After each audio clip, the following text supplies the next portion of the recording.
एक बहुत ही भोला भाला सा आलसी लड़का था। वह कोई काम नहीं करना चाहता था, बस खाना खाता, घूमता और सोते रहता था।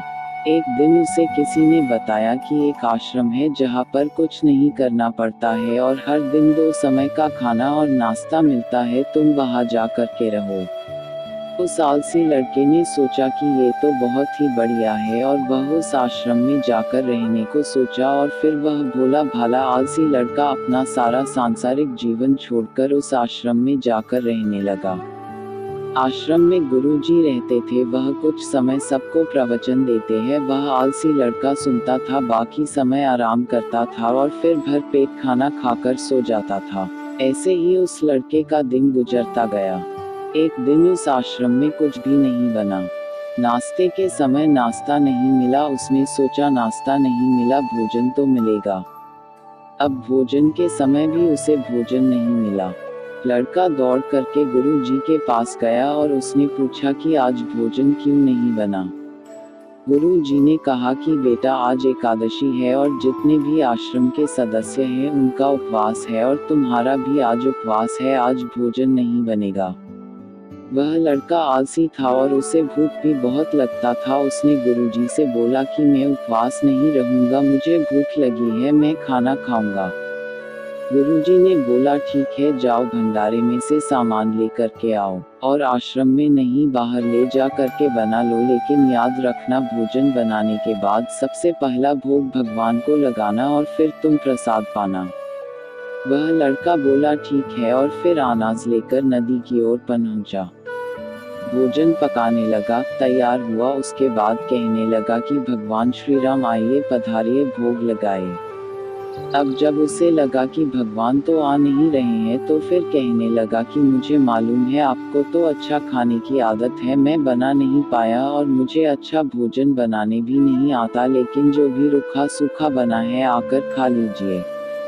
भगवान श्री राम उसकी सरलता पर बहुत ही प्रसन्न हुए और उस लड़के को दर्शन दे दिए। उसने देखा कि भगवान श्री राम आए हुए हैं और उनके साथ में माता सीता भी आई हुई है। लेकिन लड़के ने सिर्फ 2 लोगों के लिए ही भोजन बनाया था, एक अपने लिए और दूसरा भगवान के लिए। और अब क्योंकि भगवान के साथ माता सीता भी आई हुई थी तो उसने उस भोजन को माता सीता और भगवान के सामने ग्रहण करने के लिए रख दिया। भगवान श्री राम और माता सीता ने भोजन किया और उसके बाद जब वह जाने लगे तो यह भोला सा आलसी सा लड़का बोला कि प्रभु आप आए, दर्शन दिए, बहुत अच्छा लगा। मुझे खाने को कुछ नहीं मिला, लेकिन कोई बात नहीं, लेकिन आपसे एक विनती है कि अगली बार जब आप आएंगे तो कितने लोग आएंगे ये बता दीजिए, ताकि मैं उतने लोगों के लिए भोजन बनाकर रखा रहूं। भगवान श्री राम मन ही मन मुस्कुराए और फिर अंतर ध्यान हो गए।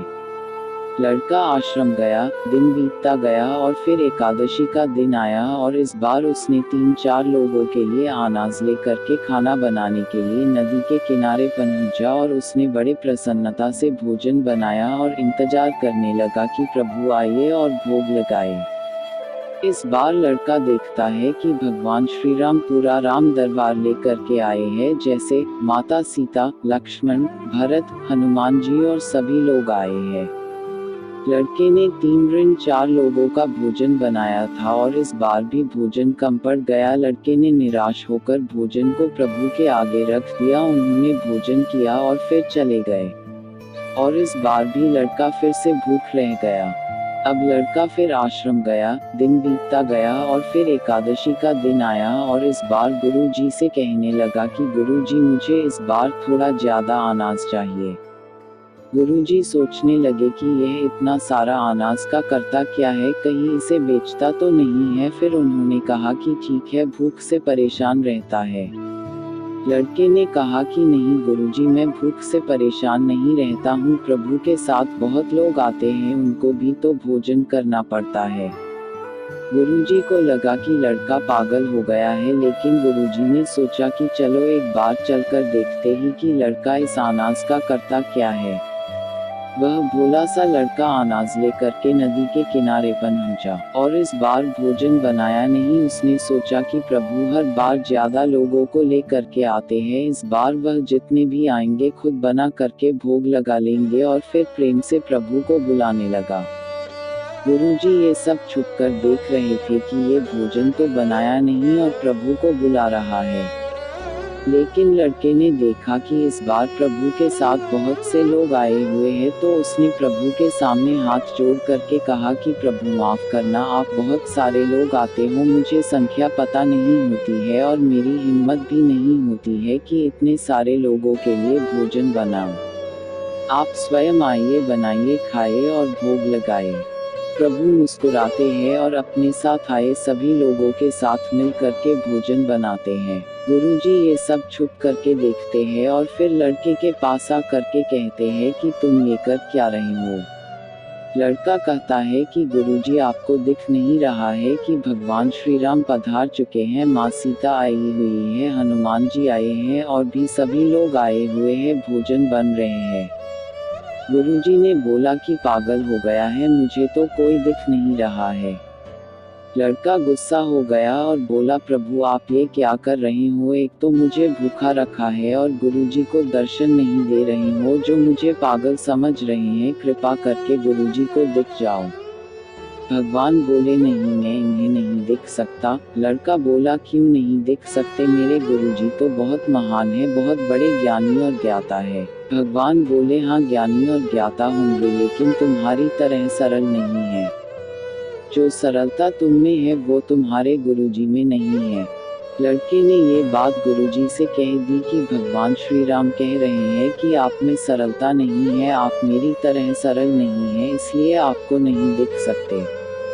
गुरुजी की आंखें नम हो गई और रोने लगे कि और बोले कि बिल्कुल सही कहा, मेरे अंदर तुम्हारे जितना सरलता नहीं है, और फिर माफी मांगने लगे। फिर भगवान ने गुरुजी को भी दर्शन दिए।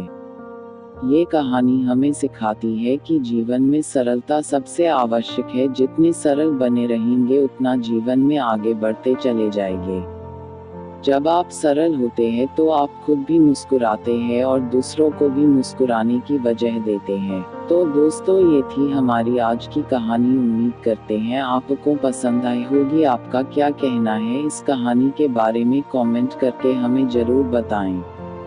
वीडियो को लाइक कर दीजिए, चैनल को सब्सक्राइब कर लीजिए और साथ में घंटी को दबाकर ऑल पर सेट कर लें ताकि आने वाली वीडियो आपको तुरंत मिले। मुझे दीजिए अगली वीडियो तक इजाज़त, तब तक के लिए धन्यवाद।